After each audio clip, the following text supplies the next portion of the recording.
വളരെ ടേസ്റ്റി ആയിട്ടുള്ള പണ്ട് മുതൽ നമ്മുടെ തറവാട്ടിലൊക്കെ ഉണ്ടാക്കി വരുന്ന നല്ലൊരു സ്വീറ്റിൻ്റെ റെസിപ്പിയാണ് ഷെയർ ചെയ്യുന്നത്. പാൽ പത്തിരി എന്നാണ് പറയുക. ചില സ്ഥലത്തൊക്കെ ഡിഫറെൻ്റ് ആയിട്ട് ഉണ്ടാക്കുന്ന കണ്ടിട്ടുണ്ട്.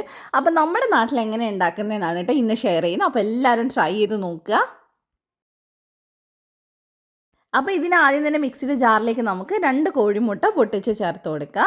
ഇനി വേണ്ടത് ഒരു 1/4 ടീസ്പൂൺ ഉപ്പാണ്. അതിൻ്റെ കൂടെ 2 കപ്പ് മൈദ ചേർത്ത് കൊടുക്കുന്നുണ്ട്. 250 ml കപ്പിൽ 2 കപ്പ് മൈദ നമ്മൾ ചേർക്കുന്നുണ്ട്. പിന്നെ നമുക്ക് വേണ്ടത് വെള്ളമാണ്. ആദ്യം 2 കപ്പ് വെള്ളം ചേർത്ത് കൊടുക്കുക. എല്ലാം മെഷർമെൻറ്റ് കറക്റ്റായിട്ട് എടുക്കുക കേട്ടോ. എന്നിട്ട് നന്നായിട്ട് ഇതൊന്ന് അടിച്ചെടുത്തിട്ട് നമുക്കൊരു ബൗളിലേക്ക് മാറ്റാം. അപ്പോൾ ഈ വെള്ളം മതിയാവില്ല. നമുക്ക് ഏകദേശം 2 കപ്പ് മൈദക്ക് 3 കപ്പ് വെള്ളം വേണ്ടി വരും. അപ്പോൾ അത് ഈ ഒരു കൺസിസ്റ്റൻസിയാണ് ഇപ്പോൾ ഉള്ളത്. അപ്പോൾ 1 കപ്പും കൂടെ മിക്സിയുടെ ജാറിലേക്ക് ഒഴിച്ചിട്ട് നന്നായിട്ട് മിക്സ് ചെയ്തിട്ട് നമുക്ക് ഇതിലേക്ക് തന്നെ ഒഴിച്ചു കൊടുക്കാം. അപ്പോൾ ഇതാണ് കേട്ടോ കറക്റ്റ് കൺസിസ്റ്റൻസി എന്ന് പറയുന്നത്. നമ്മൾ ഇനി ഇത് നല്ല തിന്നായിട്ടുള്ള ദോശയായിട്ട് ചുട്ടെടുക്കാൻ പോവുകയാണ്. അപ്പോൾ നമുക്കൊരു പാൻ വെച്ചിട്ട് വെളിച്ചെണ്ണയോ എണ്ണയോ ഒന്നും ആക്കണ്ട. അങ്ങനെ ആക്കിക്കഴിഞ്ഞാൽ അതിങ്ങനെ ഉരുണ്ട് പോവും. അപ്പോൾ ഒന്നും ആക്കാതെ തന്നെ ഫ്ലെയിം കുറച്ച് വെച്ചിട്ട് ഇതുപോലെ നല്ല തിന്നായിട്ടുള്ള ദോശ ചുട്ടെടുക്കുക. അപ്പോൾ നന്നായിട്ട് ഒരു സൈഡ് റെഡി ആകുമ്പോൾ അതിങ്ങനെ പൊളിഞ്ഞ് വരുന്ന കാണാം. അപ്പോൾ നമുക്ക് തിരിച്ചിട്ട് കൊടുക്കുക. അപ്പോൾ ഇതേ റെഡി ആയിട്ടുണ്ട്. ഒരുപാട് നേരം കുക്ക് ചെയ്യേണ്ട ആവശ്യമൊന്നുമില്ല. നമുക്ക് 2 സൈഡും തിരിച്ചും മറിച്ചുവിട്ട് പെട്ടെന്ന് തന്നെ വേവിച്ചെടുക്കാം. ഇതേപോലെ തന്നെ ബാക്കിയുള്ളതും ചുട്ടെടുക്കുക. അപ്പോൾ വളരെ സിമ്പിളായിട്ട് ചെയ്യാൻ പറ്റുന്നതാണ്. പക്ഷേ കുറച്ച് ടൈം എടുക്കും കേട്ടോ. കാരണം ഇത് വെന്ത് വരാനൊക്കെ ആയിട്ട് കുറച്ച് സമയം വേണം. അപ്പോൾ ഇതേ നമ്മളിത് അടുത്തതും കൂടെ ചുട്ടെടുത്തിട്ടുണ്ട്. ഇതുപോലെ നമ്മൾ ആ മാവ് വെച്ചിട്ട് ദോശ മുഴുവൻ ചുട്ടെടുക്കുകയാണ്. അതിനുശേഷം നമുക്ക് ബാക്കി ഇതിൻ്റെ പരിപാടികൾ ചെയ്യാം. അപ്പോൾ ഞാനിത് ദോശ ചുട്ടെടുത്തിട്ടുണ്ട്. ഇനി നമുക്ക് മിക്സിയുടെ ജാറിലേക്ക് 4 കോഴിമുട്ട ചേർത്ത് കൊടുക്കുക. അതിൻ്റെ കൂടെ തന്നെ 1/4 കപ്പ് പഞ്ചസാര ചേർത്ത് കൊടുക്കുക. ഇത് കറക്റ്റ് മധുരമാണ്, കൂടുതലൊന്നും ഉണ്ടാവില്ല. പിന്നെ നമുക്ക് ഒരു 1/2 ടീസ്പൂൺ ഏലക്കാപ്പൊടി ചേർത്ത് കൊടുക്കുക. ഇനി ഇതിലേക്ക് നമുക്ക് പാലാണ് കേട്ടോ വേണ്ടത്. ആദ്യം നന്നായിട്ട് പഞ്ചസാരയും മുട്ട അടിച്ചെടുത്തതിന് ശേഷം വേണം പാല് ചേർത്തിട്ട് അടിക്കാനായിട്ട്. അപ്പോൾ 2 കപ്പ് പാല് ചേർത്തിട്ട് ഒന്നും കൂടെ അടിച്ചെടുത്തിട്ടുണ്ട്. അപ്പോൾ നമ്മുടെ മുട്ടയുടെയും പാലിൻ്റെയും മിക്സും ഇവിടെ റെഡി ആയിട്ടുണ്ട്.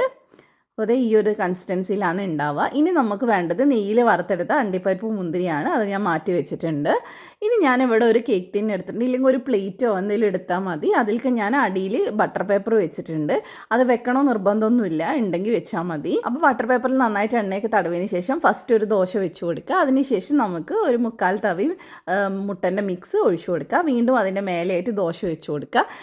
നമ്മൾ ഇതിൻ്റെ ഉള്ളിൽ ഫില്ലിങ് വെച്ചിട്ടും ഉണ്ടാക്കാറുണ്ട് കേട്ടോ. അത് വേറെയാണ്. ഇത് കുറച്ച് സിമ്പിളായിട്ടുള്ള രീതിയാണ്. ഫില്ലിംഗ് ഒന്നും ഇല്ലാതെ തന്നെ ഉണ്ടാക്കുന്നതാണ് കേട്ടോ.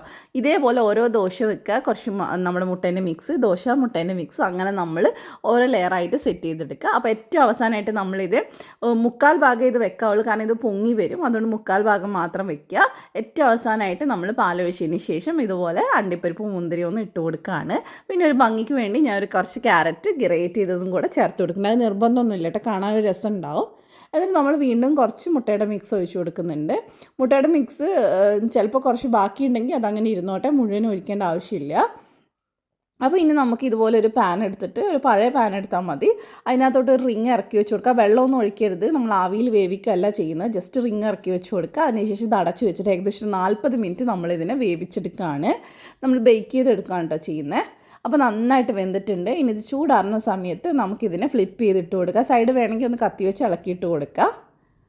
അപ്പോൾ അത് കറക്റ്റായിട്ട് വന്നിട്ടുണ്ട്. ഇനി ഞാൻ ബട്ടർ പേപ്പർ വെച്ചുകൊണ്ട് ഞാൻ അതെടുത്ത് കളഞ്ഞിട്ടുണ്ട്. ഇനി നമുക്കിതിനെ ഒരു പ്ലേറ്റിലേക്ക് തിരിച്ചിട്ട് കൊടുക്കുക. ഇത്രയേ ഉള്ളൂ കേട്ടോ. സിമ്പിളായിട്ടുള്ള സംഭവമാണ്. കുറച്ച് സമയം എടുത്ത് ചെയ്യണമെന്ന് മാത്രമേ ഉള്ളൂ. നല്ല രുചിയാണ് കഴിക്കാൻ. ഇതിങ്ങനെ ഉണ്ടാക്കുമ്പോൾ ഒരുപാട് പേർക്ക് കഴിക്കാനുണ്ടാവും. എന്തെങ്കിലും ഫംഗ്ഷനൊക്കെ വരുന്ന സമയത്തൊക്കെ നമ്മൾ വീട്ടിലൊക്കെ ഉണ്ടാക്കുന്നതാണ്. അപ്പോൾ ഇതുവരെയായിട്ട് ഇങ്ങനെ ട്രൈ ചെയ്യാത്തവർ എന്തായാലും ഒന്ന് ട്രൈ ചെയ്ത് നോക്കുക. എന്നിട്ട് ഫീഡ്ബാക്ക് അറിയിക്കുക. അപ്പോൾ നിങ്ങൾക്ക് റെസിപ്പി ഇഷ്ടമായിട്ടുണ്ടെങ്കിൽ ഇതുപോലത്തെ റെസിപ്പീസിന് വേണ്ടി ധ്യാൻസ് കണ്ണൂർ കിച്ചൻ ഫോളോ ചെയ്യാൻ മറക്കല്ലേ. മറ്റൊരു വീട്ടിൽ കാണാം. ബൈ.